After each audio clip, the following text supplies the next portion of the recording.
The wildfires that are devastating Southern California have now burned for over a week with more high winds expected today. Officials say homeowners have also another worry. Looters are taking advantage and burglarizing homes abandoned during those evacuations. Police have now made around 50 arrests. I want to bring in CBS News correspondent Elise Preston, who's following all of this from Altadena, California. So from the very beginning, Elise, police officials told you, members of the media, that there will be no tolerance at all for anyone taking advantage during these moments of heartbreak. But what are you learning about folks that they have arrested?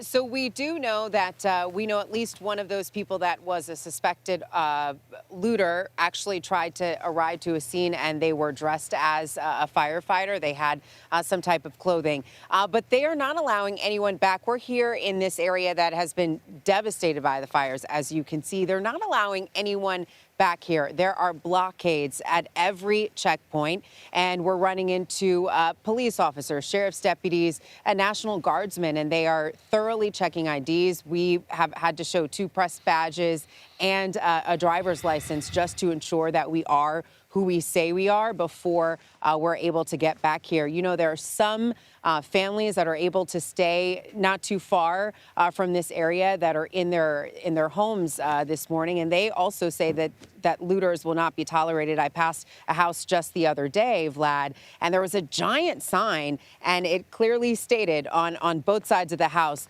looters will be shot. So, you know, the homeowners have also said that they will not tolerate it either.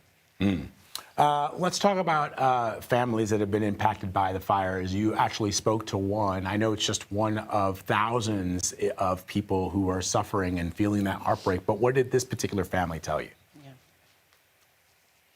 Absolutely devastating, Vlad. This home that I'm standing in front of is one of 7 that a family lost to the fire. These were multi-generational homes. 4 generations lived in these homes, and they all lived within a block of each other. This family immigrated to the U.S. from Costa Rica first in the 1960s, and they've lived in the same homes for decades, for generations. And so when the fire broke out on Tuesday, for the most part, the family was able to get out of the home. However, there was a relative, an 86-year-old Neva Friedley, who did not evacuate. She did not leave her home, and her family told us yesterday that she was found inside her home, that they found her remains. So the family is grappling with a lot. They are mourning the loss of a loved one. They're also dealing with the loss, as we said, of 7 homes, and 21 family members are displaced this morning. I spoke to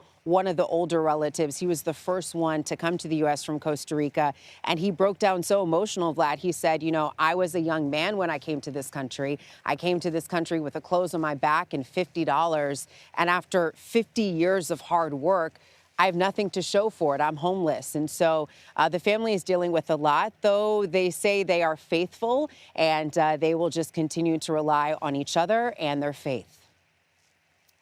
It's such a horrible story, and it's just one of so many. Elise, thank you very much for your reporting. Appreciate it.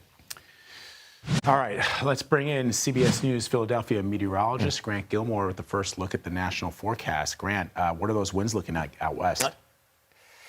Yeah, well, look, Vlad, I think we have one more day of those particularly concerning gusty conditions out there to go along with the low relative humidity. So about another 24 to 36 hours that all these people are going to have to continue just to really be on high alert. Red flag warnings in effect through much of the area across Southern California, but there's this particularly dangerous situation that's highlighted in that red flag warning just north of L.A. into L.A. County up into Ventura County that we're have to watch out for.